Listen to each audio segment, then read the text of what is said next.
அஸ்ஸலாமு அலைக்கும் வரஹ்மத்துல்லாஹி வபரகாத்துஹு. தினமும் ஒரு ஹதீஸ். இந்த உலக செல்வங்கள் பசுமையானதும் இனிமையானதுமாகும். ஒரு முஸ்லிம் தனது செல்வத்திலிருந்து ஏழைகளுக்கும் அனாதைகளுக்கும் வழிப்போக்கர்களுக்கும் கொடுத்து கொண்டிருக்கும் வரை அந்த செல்வம் அவருக்கு சிறந்த தோழனாக அமையும்.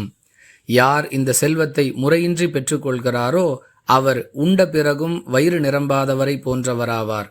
மேலும் மறுமை நாளில் அந்த செல்வம் அவருக்கு எதிராக சாட்சி சொல்லும் என்று அல்லாஹுவின் தூதர் ஸல்லல்லாஹு அலைஹி வஸல்லம் அவர்கள் கூறினார்கள்.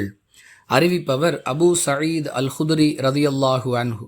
நூல் புகாரி, ஹதீஸ் எண் 1465. அன்பிற்குரிய அல்லாஹுவின் நல்லடியார்களே, யாருக்கெல்லாம் அல்லாஹ் இந்த உலகில் சொத்து செல்வங்களை வழங்கி இருக்கிறானோ அவர்கள் தமது செல்வத்திலிருந்து கடமையாக்கப்பட்ட ஜக்காத்தையும் உபரியான சதகாக்களையும் முறையாக கொடுத்து கொண்டே இருக்க வேண்டும்.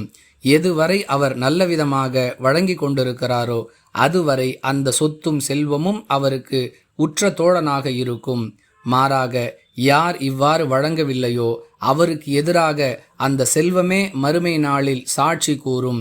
அதன் காரணமாக மிக பெரும் நெருக்கடியை அவர் மறுமையில் பெற்றுக்கொள்வார் என்பதை இந்த ஹதீஸ் விளக்குகிறது.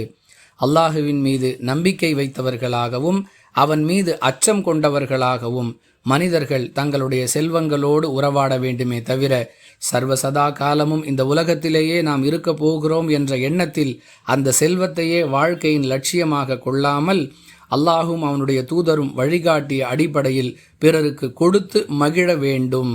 வாஹிரு தஅவானா அனில் ஹம்துலில்லாஹி ரப்பில் ஆலமீன். அஸ்ஸலாமு அலைக்கும் வரஹ்மத்துல்லாஹி வபரகாத்துஹு.